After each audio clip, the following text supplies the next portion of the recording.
Good morning. Good morning. And thank you for joining me today. Cindy Aubrey, it's good to see you. Yeah, it's good to see you all. So thank you for joining me for my April press briefing. I do have some exciting announcements and updates to share with you today, and we have some special guests here with us today. So I'm going to jump right in. First, keep it clean, COS. It's springtime, and the flowers are starting to bloom, and the birds are chirping again, one of my favorite time of the year. And as we get ready to celebrate Earth Day on Monday, let us remember a clean city is a beautiful city. It's a city where visitors are impressed and where residents feel proud.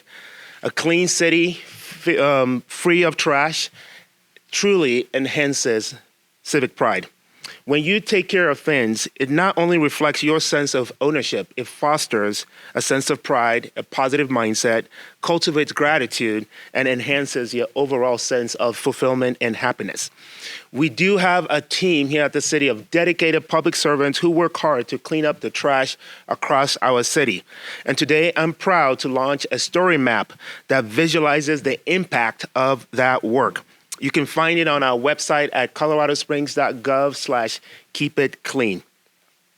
As part of our Keep It Clean COS program, last year, the city cleaned, check this out, over 275 miles of medians and right-of-ways. Our neighborhood services team cleaned up over 100 tons of trash, which filled up more than 1,200 dump trucks. That includes over 600 tires and 1,700 shopping carts. Wow is correct. Now, that might seem like a lot, and it is. But with over 200 square miles of land to cover in our city, that's a lot of area to cover. And here's the thing, my team and I cannot do it alone. We still need you. So to the many volunteers who have helped clean up our city, I see you and I thank you. There's so many great partners in our community that are participating in this great work. So I have a few shout outs to give. First, shout out to the Friends group who are leading this year's 3 parks in 3 days cleanup and trail restoration in Blodgett Open Space, Palmer Park, and Ute Valley Park from today through Saturday. 2, the Fountain Creek Watershed District is a pivotal partner in cleaning up our waterways, and they are leading the Great American Cleanup that is happening on April 22nd. Make sure you join them. 3, COS I Love You, or Cause I Love You, an organization that I co-founded, will be leading the Spring City Serve Days, which is happening May 3rd and 4th. They'll be partnering with churches throughout the city to clean our city and spark hope. And just yesterday, I had the pleasure of recognizing the former Vice Mayor and City Council President, Richard Scorman, for his work to establish the Richard's Rubbish Roundup. Say that 3 times fast. Richard is building a network of volunteers who would do cleanups regularly in our city. And last but not the least, I would like the 9 community members from ASA's WOW to come up here to join me. So as they come up, here's the thing, they came here expecting to meet with me to have a strategic conversation about their work in the community, but it's more than that. An important part of the Keep It Clean COS program is recognizing the amazing volunteers who are out there working to keep our city beautiful. The Spirit of the Springs Keep It Clean COS Award was established to honor a resident or volunteer or community group that has made a significant contribution to helping to keep Colorado Springs clean. The inaugural winner of this award under Mayor John Suthers was COS I Love You, or Cause I Love You. And today, I'm actually honored to recognize ASA's WOW for the 2024 Keep It Clean Award. So you guys actually came here to receive an award. You didn't know that. So let's give them a round of applause.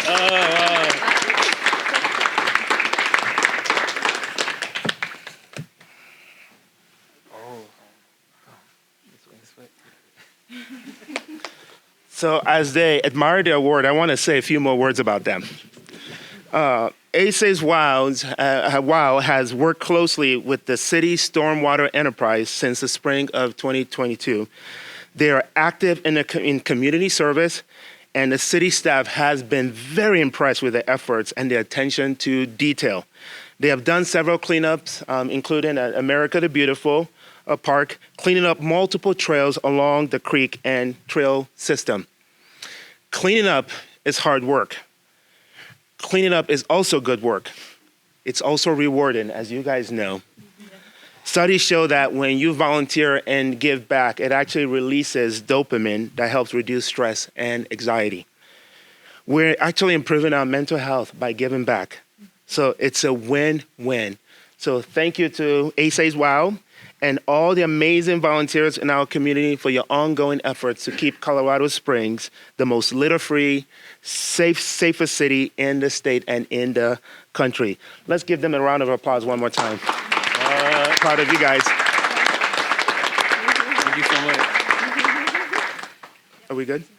Okay, we got the pictures. Okay. Awesome. Yeah, really proud of you guys. Thank you. Yeah, really. Yeah.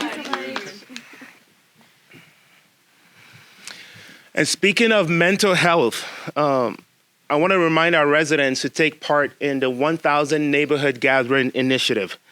It has officially launched on our website, and you can register your event. And to get all the details, go to coloradosprings.gov/1000gatherings. The U.S. Surgeon General has deemed isolation and loneliness a public health crisis and concern, and that we must do more to build more connected lives and a more connected society. Similarly, Nextdoor sponsored a global study that revealed that knowing as few as 6 of your neighbors helps reduce anxiety, improves a sense of connectedness, and actually decreases social isolation. So I'd like to say that we're going old school America, old fashioned here, where neighbors would go next door to ask for a cup of sugar. Neighbors getting to know each other's neighbor, helping to each other. Turns out it's a great way to boost our mental well-being and our community's well-being. So we're moving Colorado Springs residents from isolation back into community. Whether it's a simple conversation over a plate of food or you're shutting down the street for an epic block party, these events are a way to come together to share stories and build lasting friendships. We have 32 gatherings registered right now on our road to 1,000, which is a long way to go, but I'm excited to see our community members step up every day and to join in this movement. So I'm looking forward to watching this movement grow. Again, online registrations can be found at coloradosprings.gov. Food, neighbors, and fun, and mental well-being, you couldn't ask for more. Next, let's talk smart growth and land use development review. Since well before I took office, I've been receiving feedback from many community members on how the city makes development and growth decisions, especially in a way that is fair, predictable, and intelligent. So over the last few months, my amazing staff, especially from the planning department, have worked with city council to review our land use development processes to see what areas that we can improve in terms of improving the overall process. The overall takeaway was to explore smart growth decision-making policies that would actually provide more transparency and clearer communication, both with city council, project applicants, and the community as a whole. So today I want to highlight 3 key improvements. First, residents often indicate that they are unaware of land use items or how they can access information about a project. Although city code already requires public notification when development applications are filled with our planning department and when we have public hearings, we also believe there's still room for improvement on how we communicate with residents and neighborhoods. This is why in the next few weeks, we will be launching a new development tracker webpage. So stay tuned on that. Here's what the webpage is going to do. It's going to be an interactive map, as you've seen, several interactive maps that shows the development applications that are underway or in review or have been approved. This map will also give clear direction in plain language so that you can easily find additional information on a project. The web page will consolidate other useful information such as how to participate in public hearings and if there are any upcoming neighborhood meetings for proposed development, along with tutorial videos on the planning process and how to be engaged in the review processes. New posters, new postcards have been designed to better relay the information about the proposed items and public hearings, and this will include a QR code that directs the public to the new Development Tracker webpage. Number 2, annexations.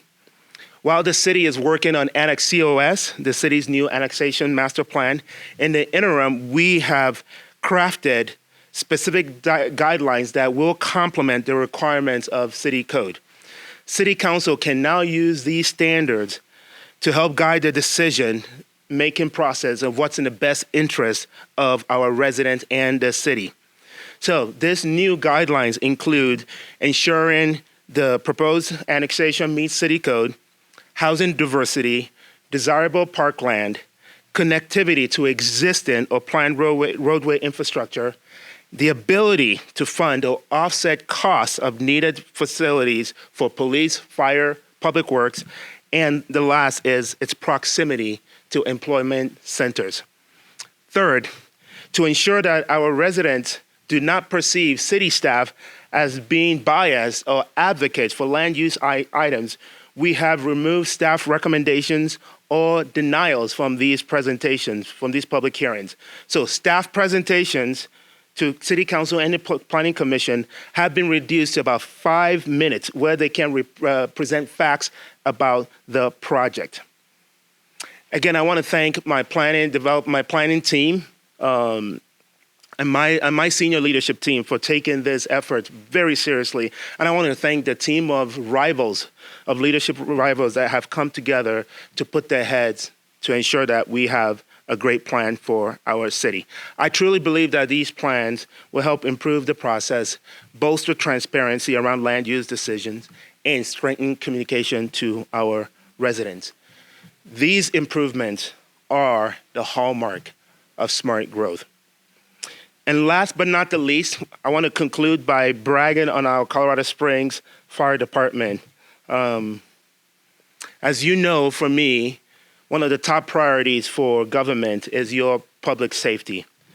And later today, you need to know our amazing Colorado Springs Fire Department will announce later today at a media briefing that it is collaborating with local partners, including UC Health Memorial Hospital Foundation, to become the first fire department in the state to implement a whole blood program. Let me tell you what the whole blood program is. It would give our paramedics the equipment and the training to infuse whole blood in the field at the point of injury or illness. The goal is to make whole blood available and give patients a fighting chance of survival. We are bringing that excellent care to our residents, meeting them where they are at. So I hope you attend that media briefing to learn more. I am so proud of our fire department and their work to research and to implement this life-saving technique. And I believe it speaks volumes to their ability to innovate and to provide the best quality service to our residents. This is also a prime example of why I support our fire department's current efforts to improve our overall emergency medical service delivery in Colorado Springs through its proposal to bring the responsibility of ambulance back to the city instead of continuing it with a third party. As part of our due diligence, its proposed financial model is currently being reviewed by our city auditor, and we look forward to the results of this review.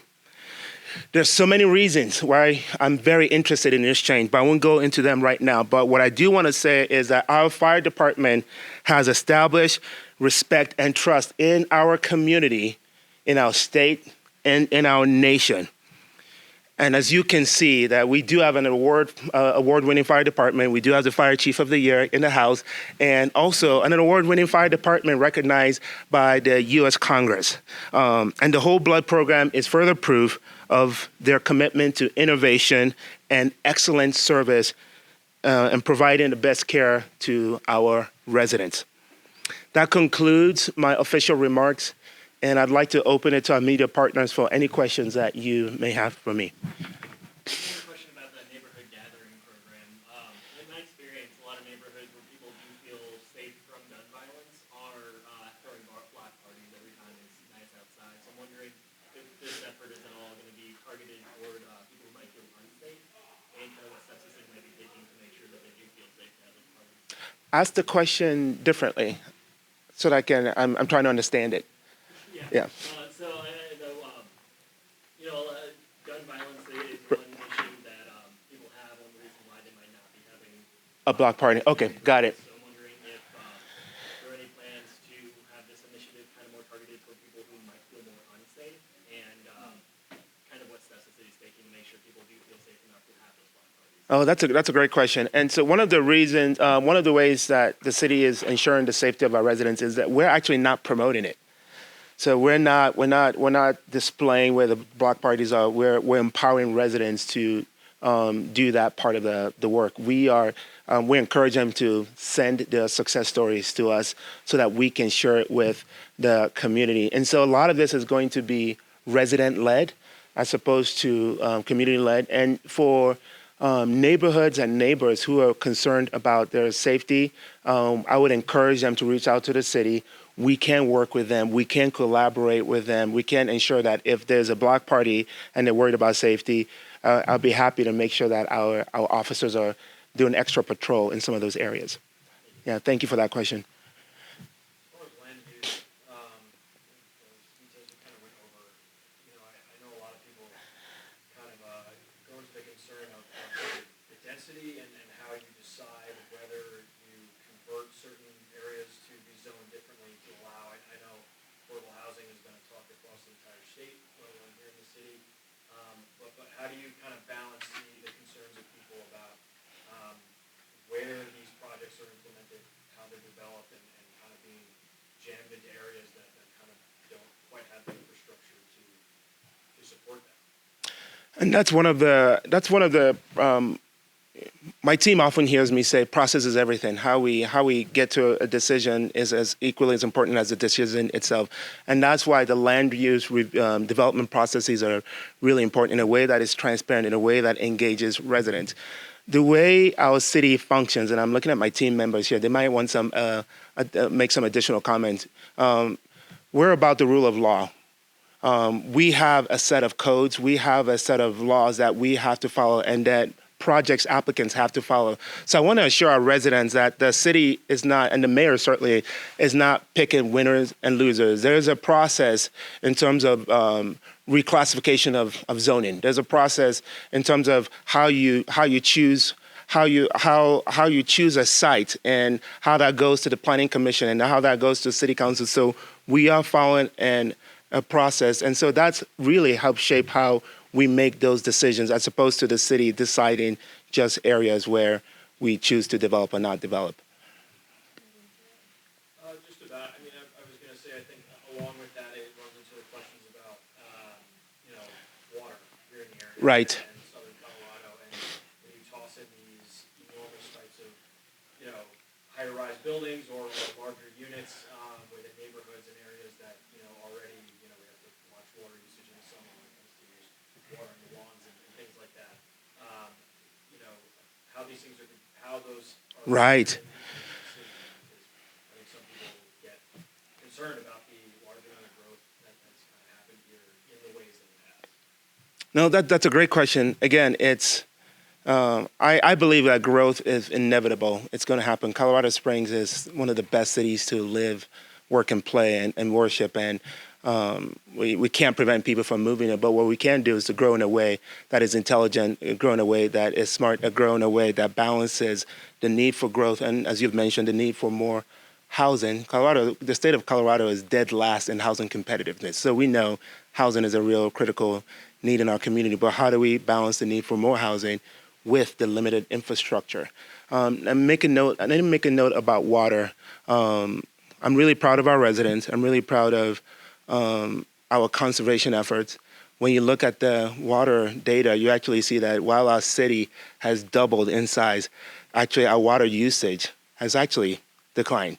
So that's one of the ways that we can help with the water concern is by residents doing their part. And years ago, Colorado Springs Utility, created that water restriction, those water restrictions that limit. Now that we're getting to the season, you find out that we're limiting, watering your plants and your grass to 3 days a week. And so as we continue to follow those guidelines, it really helps with some of the concerns that residents are having. So there's a huge part that we residents can play as well in ensuring that we have the infrastructure to keep up with the growth of our city. Just a last thought. When it comes to the annexation process, and also just kind of the general consideration about rezoning certain properties, I know sort of within those provisions is up to the city's decision about whether it benefits the city or not, or for the residents. I feel like that can kind of have a broad sort of brush of the Right. the pen when it comes to that, and just kind of assuring residents that there are honest and real assessments of those properties when it comes to allowing this development to happen. That's the name of the game. The honest and the transparent and the fair assessment of these opportunities. And that's my commitment to the city of Colorado Springs. And those are some of the adjustments and improvements that we are making to take away any impression of that the city is picking winners and losers. There's got to be a process. This is what makes democracy so great as Americans, is that we need to engage. Part of that process is engaging our residents in the decision-making process.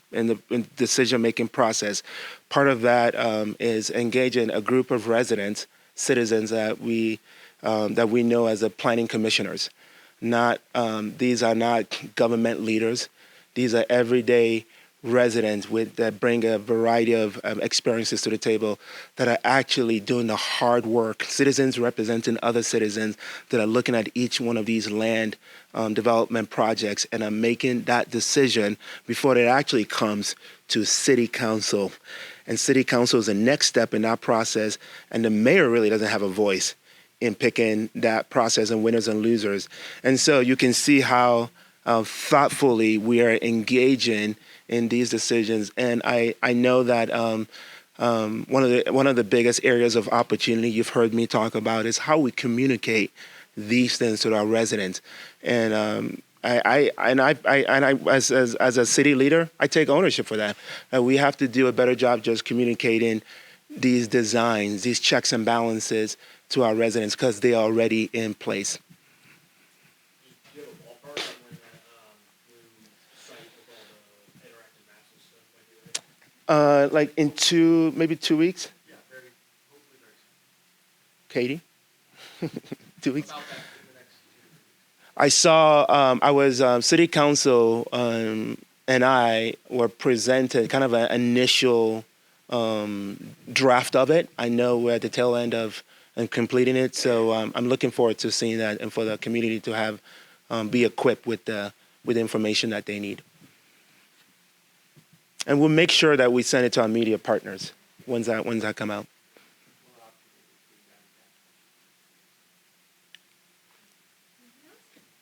Just a clarifying question. Yes. Could you, for the whole blood program, definitely a needed program, and I wonder if you could clarify kind of why the city doesn't have its own ambulances running from the fire department? For the whole blood program? I wonder if you could clarify, just related to that, why the city doesn't have kind of their own ambulances running from the fire department? Oh, that's yeah. I mean, the reality is we're in that business already. We do have paramedics. We have public servants that are working in that space. We do have a few ambulances, but we're not fully doing that part of our work. Historically, we've chosen to contract it to others. As a contract comes to an end, and as we explore what is the best decision on behalf of our residents.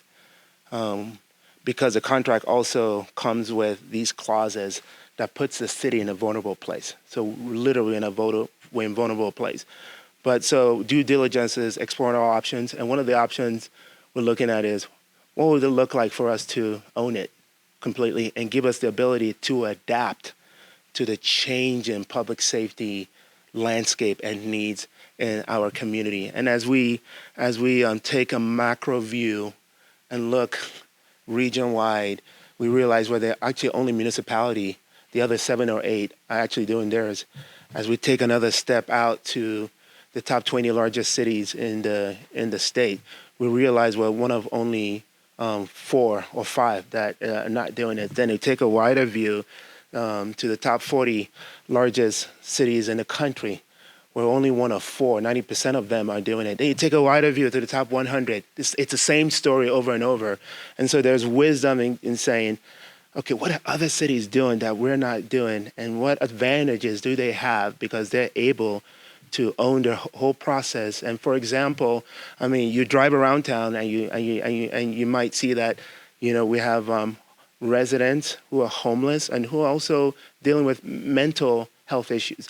That's a different kind of needs that our residents are asking of me.